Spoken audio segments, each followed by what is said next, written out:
We are live once again on TikTok, and later this will be reposted on YouTube as well as TikTok. Check out the different channels for that.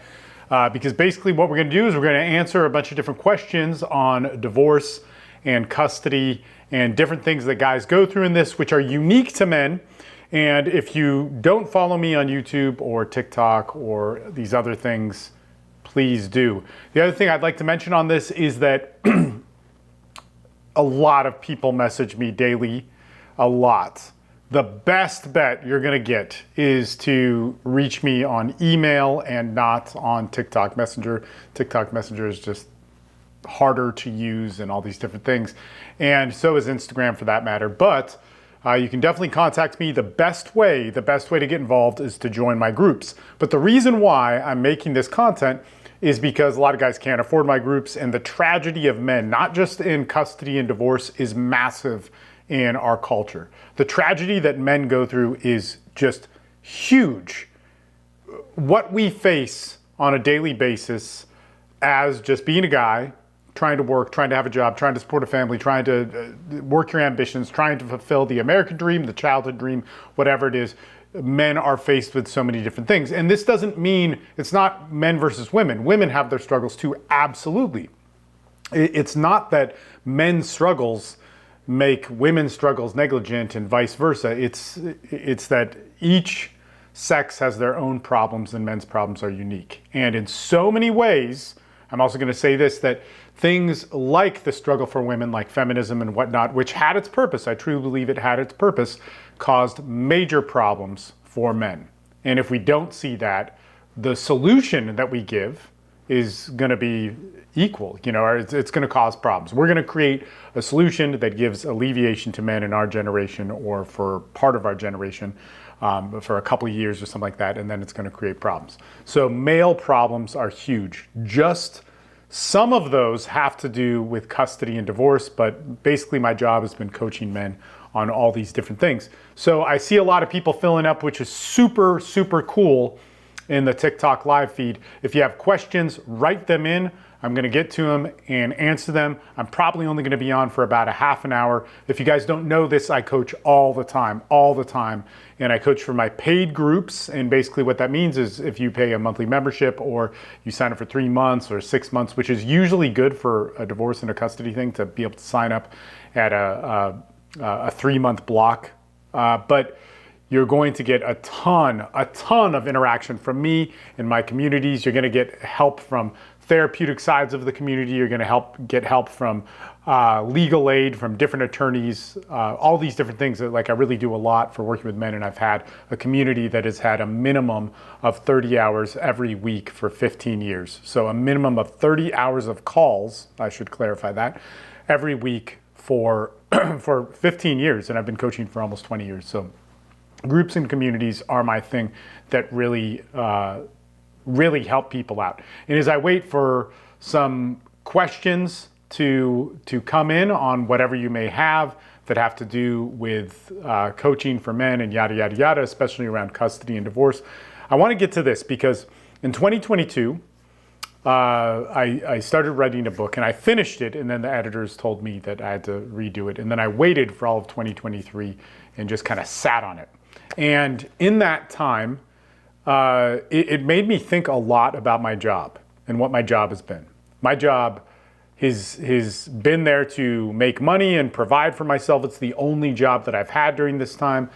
My job has done so many great things for me, but fundamentally, for the last 18 years of my life, this is all I've done, is I've worked directly, not just theoretically, not making videos, but making videos in social media and all that sort of stuff is secondary. I have helped men in some of the hardest times of their lives. And this doesn't mean that I theorize about how our culture has hurt men in addiction and trauma and PTSD and war and overwork and lack of worth and being diminished sexually, going through different abuse or whatever in your childhood and having it ignored by the psychological and therapeutic communities. This is all the stuff that so many men's rights people talk about, divorce and custody, a huge one. But almost none of those people have worked directly with men, and this is what I think is really important. We need to start working directly with men on the complete answer, not just getting them to just win their case or whatever it is, but to be able to go through and build a life and be a good father and all these different things, or not just getting clean from drugs and alcohol for a week or so. It's to find out how to live a good life. And from that, you gain a different reality of what men's trajectory in their process of dealing with the very real problems of our modern world and the solutions of that, and not just false solutions. Like a false solution, by definition, or by my own definition, I work within a lot of this idea of a false solution, is that it gives an answer temporarily, it works, it makes you think there's no problem, and then 6 months later or 2 weeks later, whatever, something else collapses in your life because it's incomplete. An idea of this, like we see with different things in feminism, which were doing things to help women in whatever ways they were suffering with, and there was absolute suffering. But then the unresolved pain of certain women bought into that idea, started attacking men, started saying that they were a victim in certain ways, and it turned into something which was incomplete, right? It didn't bring things back to balance. So let me get to some of these questions before I rant on too much about this. But men's issues are huge, and sadly, there's a ton of people talking about it, but nobody really helping on it. I got 3 questions in the feeder. We'll try and get through them in this, and thank you so much for this. So what's a 5-year plan for recovery from a silver bullet divorce? I'm 2 years post with 50% time. And as I answer this question, can you clarify a few things for me? So number 1, a silver bullet divorce, like I deal with men on this, and I get that it's a social media term. I'm going to tell you a little bit about what silver bullet divorces go in with guys in my group and what they mean by it, because again, the real working of false claims and all these different things is very different than what a lot of people on social media present them as. And 2 years in post with 50% time. So you have 50% custody time. If you could clarify that for me, that would be really cool. And I'm going to keep my eye on the comments so I can get to that. But let's go into this.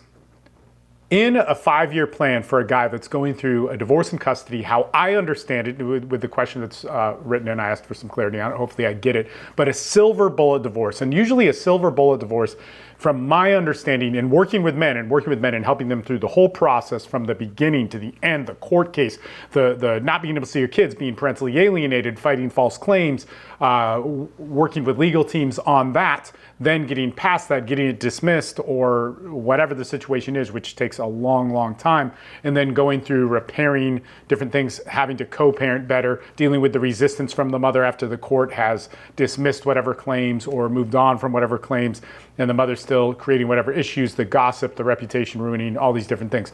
A silver bullet divorce, from what I see with men, is that there's usually a false accusation, there's a protective order put in place. A protective order is something which is really, really harsh.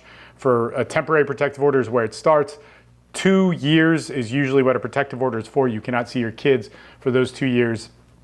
And for those 2 years, if you make any contact, you're immediately thrown in jail. That means if I do this video and I have a protective order against my child, and my child comments on this video saying, "I miss you, Dad," and I text him back, no questions asked, I am put in jail. I reply to that comment.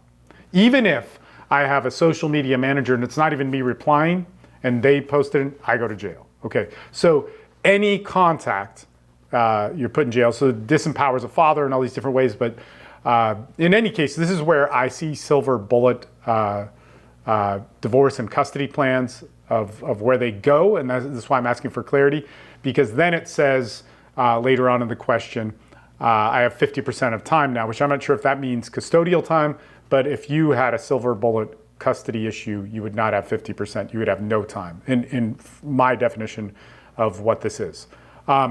So I get it that social media has its own definition, social media which does not help men through an entire process. It doesn't really dive into it. It just is really good at pointing fingers and labeling things, which does have a benefit, and gossip and trash talking and those sorts of things, but the actual solution is very different. So I want to make that clear, okay? So a 5-year plan of if this happens to you, I would break it up into a couple things. First 2 months, it's gonna be terrible. You need to get around people. So in dealing with trauma from men of not being able to see their kids, you need to get around people for the first 2 months. You need to stay in contact. You need to get out of the house. You need to move your body. You need to start eating properly. And you need to desperately start seeking help from people. You need to get on the phone, call 5 people a day. I don't care if you think that's stupid or whatever it is, but those things are imperative. Okay, after that, the second 6 months, you need to start worrying about your case. And actually in those first 2 months, you need to be taking steps towards that, but this is the emergency mode. So in the first 2 months, yeah, you know, let's talk about getting a lawyer. Let's reach out to people. Let's join my group. Let's join other groups. Let's do something that is going to get you on track in the right way. You have to do that. And in that 6 months, we need to start calming down, finding out a way of life. In what's going to happen in that first 6 months, right? So first 2 months panic zone, that first 6 months, what you got to start looking at is that I'm going to have good days and bad days. You know, the first 2 months, it's like, how am I supposed to live with this? And there's so much, there's all this guilt and whatever. I can't do this every day. Well, after 2 months, the next 4 months to make that 6 month window is going to be good days and bad days. It's going to be getting hobbies, realizing you don't like them, falling into depression again. You know, if you do have a substance abuse issue, whether, you know, look, man, if you're getting drunk or smoking pot or needing to party a couple times a week, that should stop. I really, really highly agree. And the main reason for that is because if you're in a court case with custody, it could affect your custody case. But there's nothing like going through your problems clean and sober. It's painful. It's awesome. I've been clean for 16 years at this point. And so I've gone through losing my kids. I've gone through divorces and all this sort of stuff in that. And it's the best. It's the best ever. It hurts like hell, but it's the best ever. So that first 6 months, we need to start understanding what hobbies are, getting our life together, all these different things. And then we lose track. You know, we get depressed and then it comes back. And what we're really fighting for is a couple of good hours a day or an entire good day. And that's the best. That's the best. In that, I think it's good to explore different philosophies, spiritualities, meditation. You know, I'm a big fan of making the most fundamental personal changes as men, whether you're atheist, agnostic, or religious. Any of it works. You know, for myself, a huge part of my life is having a spiritual practice, but that first spiritual practice that I did had to do with a lot of recovery stuff, which did not need a God or anything like that. You know, it didn't need anything supernatural. And so I think that's really important. If we can get that first 6 months right, of getting some good habits, going through the ebbs and flows of huge amounts of depression and that being real with it, not buying into the two narratives that, there's two narratives that we get in our culture, which number one is going to be a PC culture narrative that is like, you know, you have to change in these ways and open up your heart and do this. And I agree, you have to do that, but nobody's really telling men how to do that. It's like, do it this way or shut up and you're canceled. You know, so many times when guys open up in different ways, they're guided in how they need to be corrected in our society and so on. And look, everybody needs to be corrected. Everybody needs to be guided. But the bullying that happens from PC culture is ridiculous. And then there's a second false narrative in our culture that basically says you have to be a man and do the opposite, and I'm gonna be super alpha, and I've been repressed, and I'm gonna do whatever, you know, the men's whatever movement is gonna say, and this is what masculinity is, which is actually dealing with a fantasy and is not dealing with reality. So, and this is really important. Like, I am a man through and through. I've done hard stuff. I've fought for a long time. I've done really hard stuff. I've risked my life. I've watched people die. I've done a lot of like stuff which is supposedly like the alpha stuff, right? But the alpha stuff that's being told in our society and our culture by a lot of men are by guys that took steroids, won some competitions, and did something to look like they were on top, but never had to make hard decisions like, with your kids or family, or really seeing your life leave in front of you and these types of things. And because of that, it's like the mimicry of masculinity and alphaness. And so there's these false solutions. And in those first 6 months, I think that needs to get away. We need to really, really get away from that. That being said, what I think is important is by the end of that 6 months, we have stability in our court case, all right, which is going to be crazy. I mean, your court case is going to be crazy as long as it exists. It's going to stress you out. By stability, I mean, you know where you're going legally. You have a plan. You're no longer on the back foot, okay? And then the other thing too is that we need to have our life back in working order. We may not know what our new life is. It might be broken in whatever ways. It might be confusing. It might be all sorts of different stuff. But our life being put back together needs to have some sort of direction. Okay, we have a support group. We have hobbies that we're doing. We have good days. We have bad days. We have therapy if we're looking at that. We have some sort of practice, whether it's agnostic, atheist, or religious, that is getting us to rely on our mind, our social life.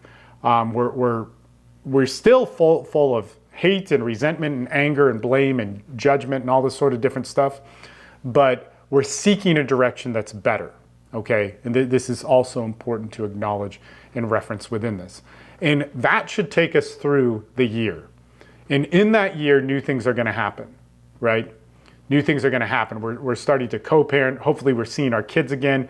Like I said, if we had a silver bullet divorce and custody thing, we're just probably destroyed, and we can't see our kids, but we're trying to co-parent. I would recommend oftentimes in divorce and custody cases, like if there's false claims and stuff like that, people say to take, the court will court order to take parenting classes if you're suspected of these things, or domestic violence classes. I recommend taking those. They're usually really cheap. They're with great social workers that are usually fair. I've heard stories where sometimes they're not, and the social workers are like, you need to understand that you carry the patriarchy, or whatever stuff. They're like attacking the men. Whether that's true or not, you're like attacking a man trying to be a better father. It's like ridiculous. So, I recommend taking those classes because it's going to teach you how to co-parent better. It's going to teach you how to parent better.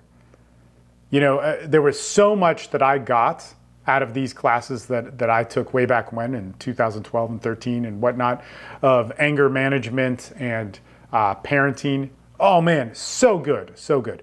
And so then I would say that as we move into that, your life, in that first year, you need to decide, what kind of parent am I going to be? And this is how big it is. So at the first 2 months, first 6 months, maybe you're worried about this a little bit, but you need to start thinking, what kind of parent am I going to be? Because if I have the toxicity of a woman that I chose to have kids with, and it all blew up and it all screwed up and it got really bad, she played the kids against me, and she's willing to bring our drama into that. And again, if you're going to parenting classes and you're really taking it seriously, you're going to realize that talking trash on the mom, all these different things of trying to sabotage the kid's relationship with her is going to damage the kids just tremendously. You're going to realize that that's wrong. And for some reason, we don't come down on that hard enough in our culture. We don't come down on that. Look, man, it confuses the children. And it presents, I brought this up in yesterday's live, it will present statistically a lot of the same issues that abuse gives, all right? So the courts don't recognize parental alienation as child abuse. I think it is, because it mimics the exact same result of physically harming a kid repeatedly, or even giving them sexual abuse as a child or any time in their life. It's going to have higher depression rates, higher suicide rates, higher chances of addiction, an inability to have relationships. You're going to have more personality disorders that come from it, all this sort of stuff. This is what parental alienation gives you. And if for a man being parentally alienated, we agree that that's bad and that would be abusive, but the courts don't see it that way. Most courts don't see it that way unless it's presented in a certain way or whatever. But if we trash talk in retaliation and defend ourselves and tell the truth to our children about what an evil mother they have or whatever the situation, father, yada, yada, yada, that's also causing that same problem. It's still abuse. So I just want to put in perspective, what kind of dad are you going to be?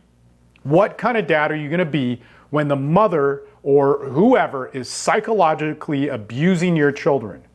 You have to be good. You have to be solid. You have to start looking at what that is. And so many guys don't like hearing this because they're angry, and they should be angry because there's somebody hurting their kids. They should be angry about it. But you can't just be angry and react how you think the problem is going to be solved. And so in this, we need to start going, look, I have kids that are exposed to something which is not recognized by the courts in terms that creates the same result as child abuse from a mom, doing the silver bullet thing to a dad.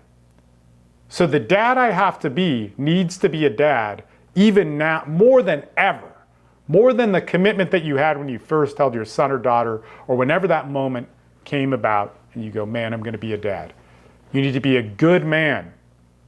You need to start looking at what does it mean to take care of my mind, my body, my role in this world, whether that's, how you work and where your place is in that, the lessons that you're going to teach your children. A mom and a dad's journey is long.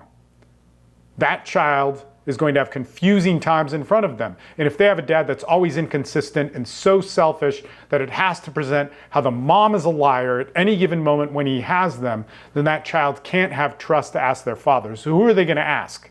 Who are they going to ask? They're going to ask YouTube or TikTok or whatever, is on social media of that. Some thing that's giving advice that doesn't have to be responsible for that advice. So we have to be a good dad. We have to be a good dad and learn to lead in the right ways.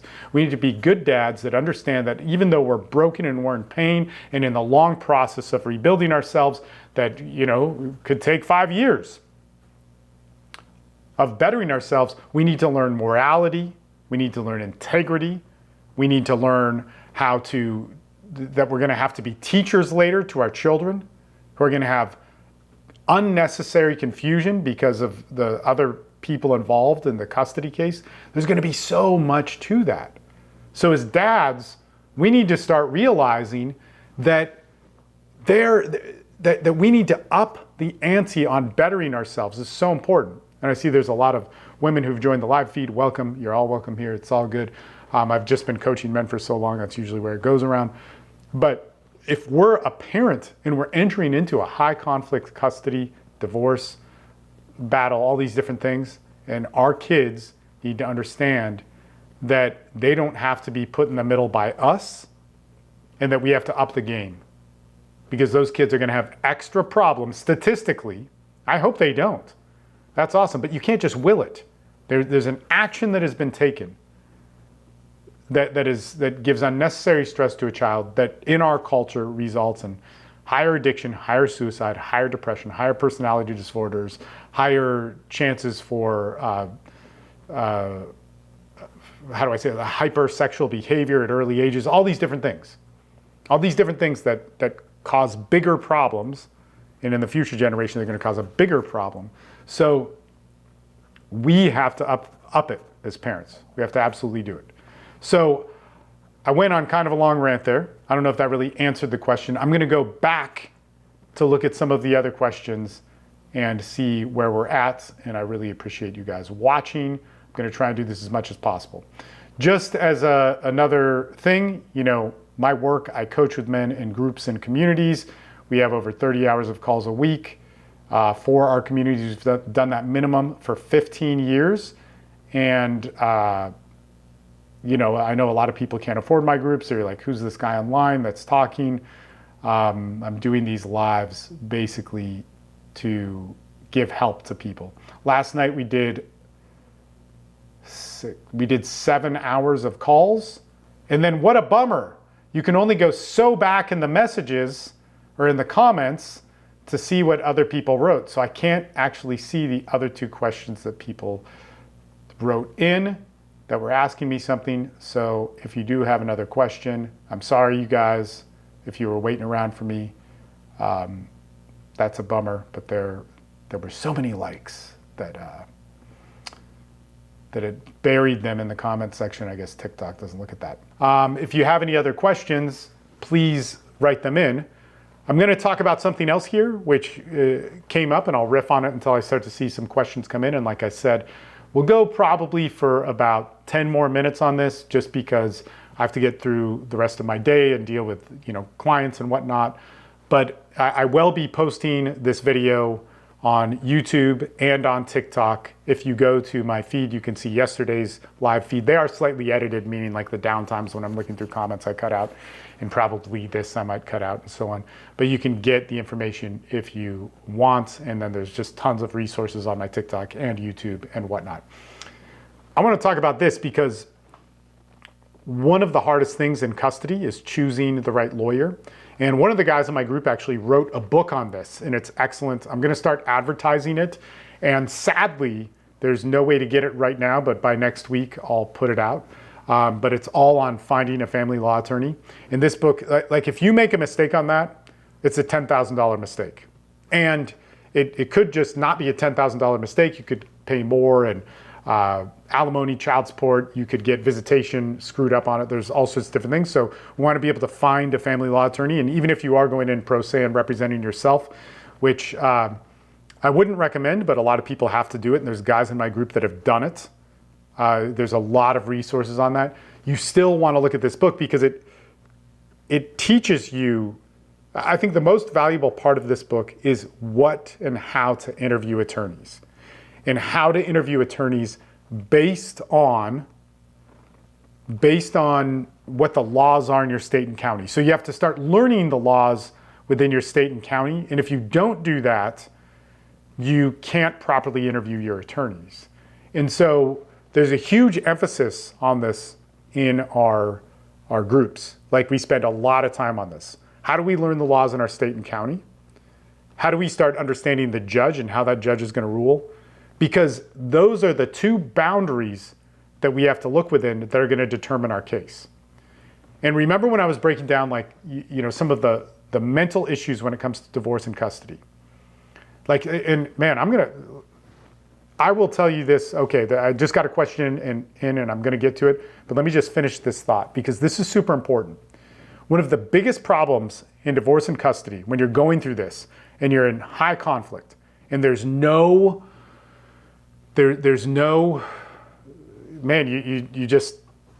easy answer. The problem is this is going to drag out for 9 months, 18 months. It's going to drag out for a long time, this case, okay? And if you don't understand how laws are determined, and if you have an attorney that is really good at selling you but ends up being lazy, right, because you don't know how to choose an attorney, you're going to get to 3 months in and be pissed off. You're going to want to fight for it. You're never going to quit. You're going to get to 6 months and you're going to be pissed off. There's going to be delays and motions get changed and all this sort of stuff, right? All this stuff that's confusing, and your case drags on and on. You're going to get to 9 months and be like, man, fuck it. I should just give up. And this is what I see from so many men and women. You just give up. And if you want to understand the psychological game, especially with a female-inspired divorce, but this could be in a male-inspired divorce, that person who wants to cut out and leave, it could be custody too, they want to cut out and leave, and they've made up their mind. All of their whole life in that decision is right now. I am an independent woman, I'm an independent man, I'm doing what I want, I decided, I'm moving on, it's done, I've buried it. One of the best ways you can win and force them to settle is by dragging it out. And because you kind of have to. You're not going to get it done in 6 months. Most likely you're not going to get it done in 9 months. And if you make that 9 months as hard as possible while fighting for actual stuff and trying to get it done, but nitpicking because they're going to be sloppy. They wanted to get out. They wanted to live their best life right now and post about it online. Well, that gets old after about 3 months and nobody gives a shit. The whole empowered woman, empowered man thing goes out the window. So you drag it out. And now, them getting what they wanted, the $100,000 extra, the $1 million extra, the extra time with their kids, all of that means less because you are the anchor holding them back from the metaphor of living their best life. The reason why they're not living their best life is because they're trying to solve their problems with reactive and stupid behavior and all this sort of stuff. So we need to understand the process of divorce and custody in our state and county. We need to get to know the judge. We need to see examples of cases. We need to go down to the county courthouse and watch cases. We need to interview and hopefully befriend multiple attorneys. That could be tough. Who wants to do that? But we need to go and interact with these people, and that's a huge thing. Okay? So this is really important to get in the fundamentals of divorce and custody. You hear me like a broken record talk about it, but there's a lot of new people that come in and out, and it's a hard thing to do. It's really hard. It's totally unnatural. All right, let's get to this question, and then I got to wrap it up. Thank you so much for writing in the questions, and I hope things get better for everybody here. So let's go. Okay, joint custody, high conflict, divorced 4 years ago. I'm in Texas. All right. Kids are in Arizona. No. Okay, I have 85 to 90 days. Mom has gotten an order of protection with false and embellished information. Mom, 48, lives with boyfriend, 40. Oh man, that's always interesting. And are in the rave scene. Even more interesting. Okay. And regularly have kids stay somewhere. Okay. Where should I start? So is there currently an order of protection against you in Arizona? And if there is an order of protection against you in Arizona, you know, just type in, thank you so much for this. I know there's probably a delay and all this sort of stuff. But is there an order of protection against you now? Because if there is, you can't say, it doesn't matter if you have 90 days with your kids, you don't have anything.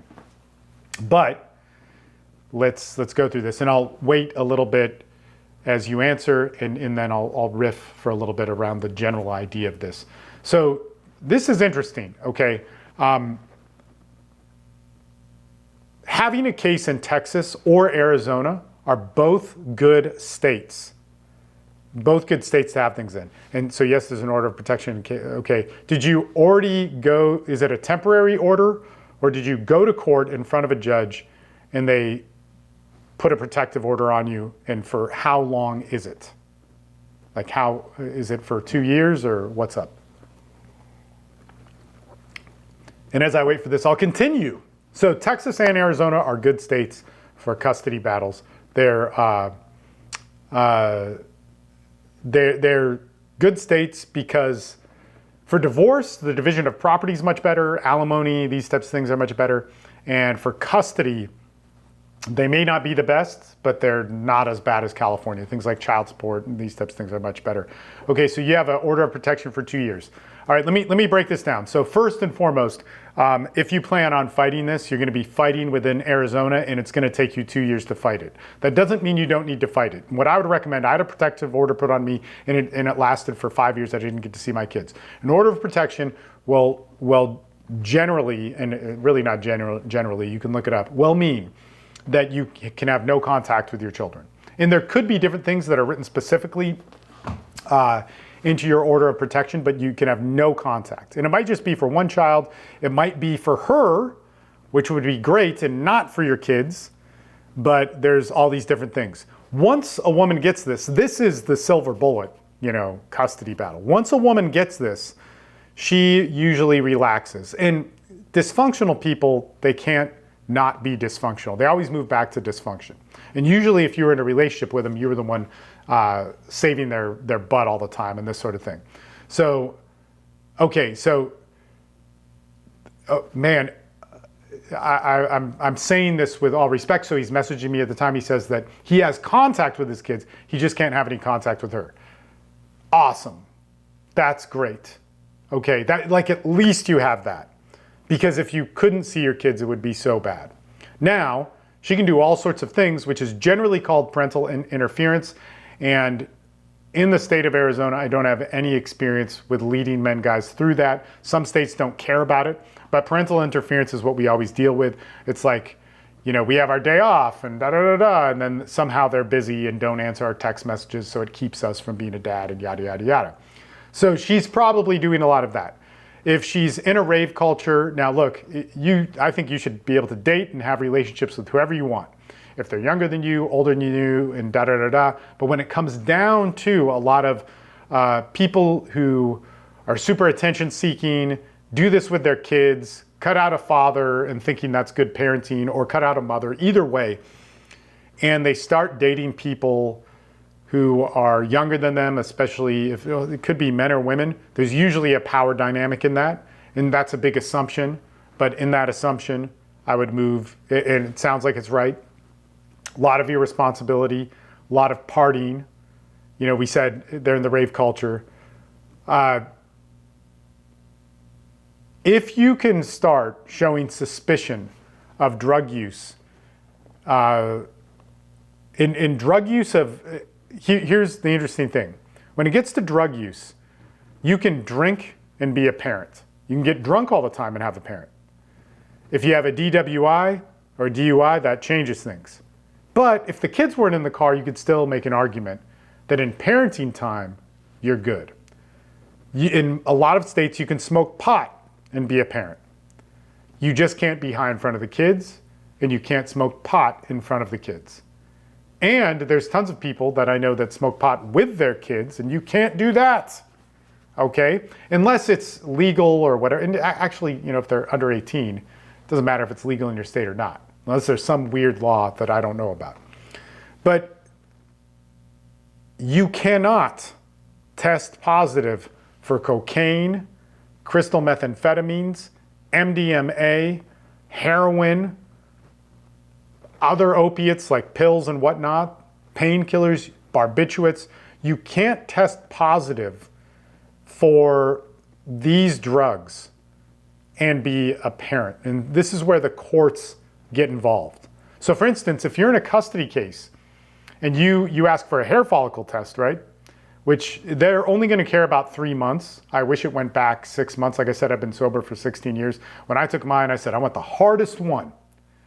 I want the hardest test that goes back as far as you can go, that the courts care about. And so they gave me a year test, and it was body hair. They actually said they could do longer, but they were like, look, no judge is going to give a shit about anything.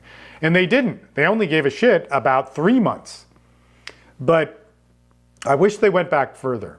But cocaine will go out of your body in a urine test in a day or two. And, many drugs have their own, way of processing out of the body. But you want, if they're using, look, man, straight up, there's a reason why laws in almost every state, even something like MDMA, which is a party drug, if you test positive for that, the courts get involved. CPS gets involved. All these different things get involved.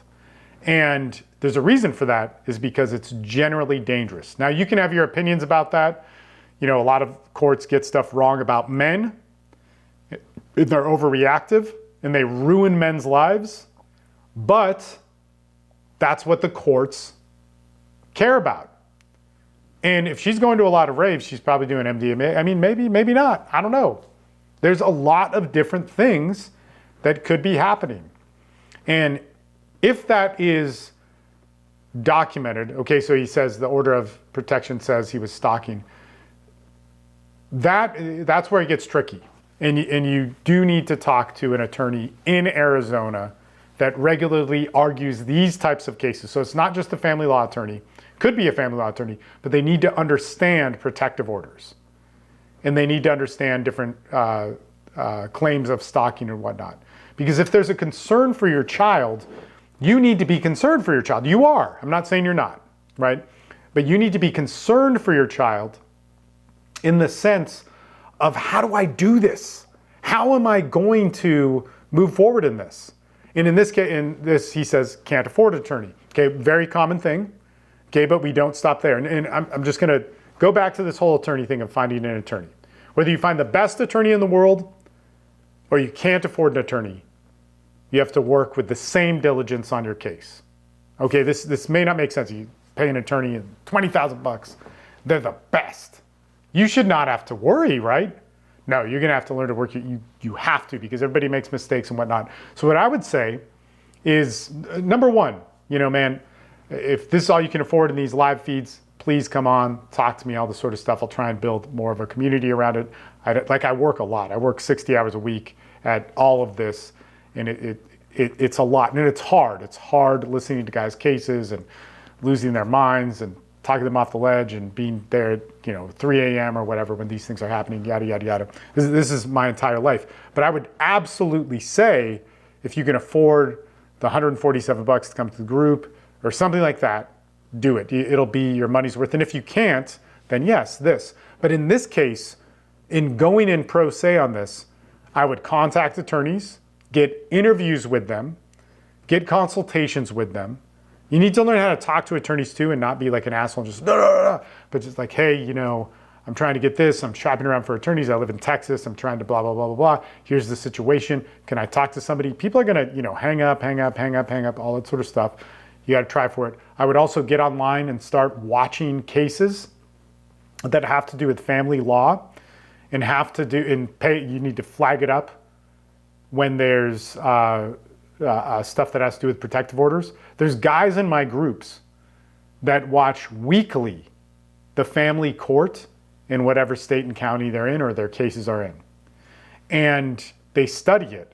And in that, they find out how to talk to judges, how to not talk to them, how certain judges react. And they see different things that happen in the family court system where they go, oh my God, I could do that for my case. And this is what is so important about my community. There's guys doing this. And all of us work really hard at it. And that is your chance. Now, you should also look to see if she has any record of arrest. The guy she's with has any record of arrest. You need to look and see where stalking, you need to look at the different cases. So tons of innocent people get in trouble for stalking. And in some states, it's a felony. It's crazy, right? Like in Oregon, you're screwed. And usually they made some mistake early on. This doesn't mean they deserved it. This doesn't mean that it was justified in any way. But that stalking, it could have been prevented in different ways. And so this is what you need to look at. It's a very, very tough thing, but you need to get involved. I mean, look, it's your kids and you're concerned for them. And you want what's best for them. And if they're around drugs, there are laws in almost every state around drugs that I'm going to guess she's doing if she's in the rave culture. And you're not going to catch that by gossiping and talking trash and being on social media all the time. You're going to get that by going through the court system. And you have an order of protection against her, cool. But you are concerned for your kids. And when your kids come through, if they mention things, I wouldn't press them or interview them about how bad mommy is or anything like that. But if they say something, it needs to be documented and you need to call CPS immediately because they need to be protected. Child Protective Services is there for a reason. But the way things move in the court is not through gossip and whatever stuff. It's through evidence and evidence presented properly. And this is, again, why being in my groups is so important because myself and the guys will help you through that. I do have to go, guys. I really appreciate this. I'm going to try and make this consistent. So for all of you guys and gals who came on to watch, very cool. It makes me want to do it again. And in that, I'll try and get a schedule together of where I can do this and give some good free advice to people, and hopefully it helps you in some good ways. It's a hard road. It's a long road. You're not disempowered. You're disempowered to some degree, but you can find that power. Thank you guys so much for being a part of this. And again, if you can't afford it, come on the lives. I'll try and do more of them. And stay strong. Stay strong. I always say stay strong, stay alive, because you're a dad. And you got to stay a dad. Your kids are going to need you. They're going to need you a lot. All right. Thank you so much, guys. Ciao.